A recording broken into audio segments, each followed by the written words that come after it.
बिस्मिल्लाहिर्रहमानिर्रहीम। अस्सलाम वालेकुम फ्रेंड्स, कैसे हैं आप सब? उम्मीद है बिल्कुल खैरियत से होंगे। आज एक नई वीडियो के साथ आपके सामने एक बार फिर हाजिर हूँ। चलिए स्टार्ट करते हैं। नेमुल बदल भी वही देता है। इब्ने रजब वगैरह ने लिखा है कि मक्का में एक आबिद शख्स था। इसका माल ख़त्म हो गया और वह शदीद भूख के बायस हलाकत के करीब हो गया। मक्का की किसी गली में घूमते हुए उसे एक कीमती और नफीस हार मिला। उसे आस्तीन में दबाकर हरम पहुंचा तो देखा एक शख्स हार गुमशुदगी का ऐलान कर रहा है। कहते हैं उसने मुझे सही इस हार के बारे में बता दिया तो वो हार उसे देकर मैंने गुजारिश की कि मेरी भी कुछ मदद कर दे, लेकिन उसने हार लिया और मुड़े बगैर चलता बना। एक ढेला भी मुझे ना दिया। मैंने कहा, ऐ अल्लाह, ये मैंने तेरी खातिर छोड़ दिया, तू ही उसका नेमुल बदल अता कर। फिर वो साहिल की तरफ गया और एक कश्ती में बैठ गया कि अचानक तेज और तुंद हवा चली जिससे कश्ती फट गई।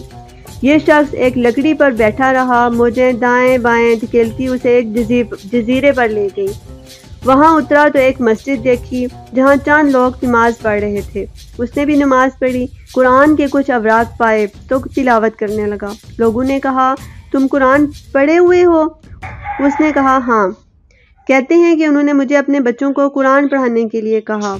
उजरत पर बात तय हो गई। फिर मैंने लिखा तो बोले, बच्चों को लिखना भी सिखा दो। चुनांचे उजरत पर मैंने उन्हें लिखना भी सिखाना शुरू कर दिया। फिर उन्होंने कहा, हमारे एक साले आदमी जिसकी वफात हो गई है, उनकी एक बेटी है, क्या तुम उससे शादी कर सकते हो? मैंने कहा, क्या हर्ज है? कहा, फिर मैंने उससे शादी कर ली।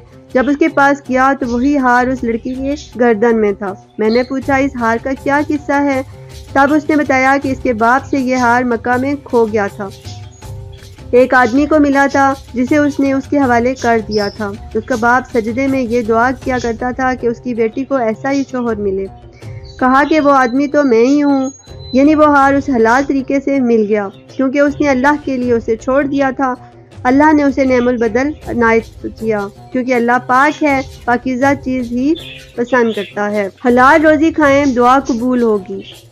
साद बिन अबी वक़ास रज़ियल्लाहु तआला अन्हु इस हकीकत से आशना थे। वो अशरा मुबशरा में से थे। नबी सल्लल्लाहु अलैहि वसल्लम ने उनके हक़ में सही हदफ और इजाबत दुआ फरमाई थी। चुनांचे जब भी दुआ करते कबूल होती। हज़रत उमर रज़ियल्लाहु तआला अन्हु ने कई सहाबियों को भेजा कि कूफा में साद रज़ियल्लाहु तआला अन्हु के अदल व इंसाफ के बारे में मालूम करें। लोगों ने आपकी तारीफ की। जब वो कबीला बनु अबस की मस्जिद में पहुंचे तो एक आदमी ने कहा, आप साद रज़ियल्लाहु तआला अन्हु के बारे में पूछ रहे हैं? वो मामलात में इंसाफ से काम नहीं लेते, राया के साथ नहीं चलते। साद रज़ियल्लाहु तआला अन्हु ने फरमाया, खुदाया, अगर इसने महज रिया और नमूद के लिए बात कही है तो इसको अंधा कर दे, उसकी उम्र दराज कर दे और उसे फितनों में मुब्तला कर दे। चुनांचे उस शख्स ने लंबी उम्र पाई। उसके पपोटे आंखों तक लटक आए थे। कूफा की सड़कों पर लड़कियां उसकी तरफ इशारा करती। वो अपने बारे में कहता, ये बूढ़ा मफसून हो गया है, उसे साद रज़ियल्लाहु तआला अन्हु की बदुआ लगी है। ये नतीजा था अल्लाह तबारक व तआला से ताल्लुक, सिद्क़ नियत और इसके वादे पर भरोसा का। सीर अलामुल नबला में हज़रत साद रज़ियल्लाहु तआला अन्हु के बारे में मज़कूर है कि एक शख्स ने खड़े होकर हज़रत अली रज़ियल्लाहु तआला अन्हु को गालियाँ देना शुरू कर दी। साद रज़ियल्लाहु तआला अन्हु ने हज़रत अली रज़ियल्लाहु तआला अन्हु का दिफा किया क्योंकि वो आदमी सब और सितम करता रहा। साद रज़ियल्लाहु तआला ने फरमाया, खुदाया, मेरी तरफ से तू इसे जवाब दे जैसे चाहे। कूफे का एक ऊंट लोगों की तरफ दौड़ता हुआ आया और बिना इधर उधर मुड़े लोगों पर चढ़ता चला गया, यहाँ तक कि उस आदमी के सर पर पहुंच गया और सब लोगों के सामने अपने पैरों से उसे रोन डाला।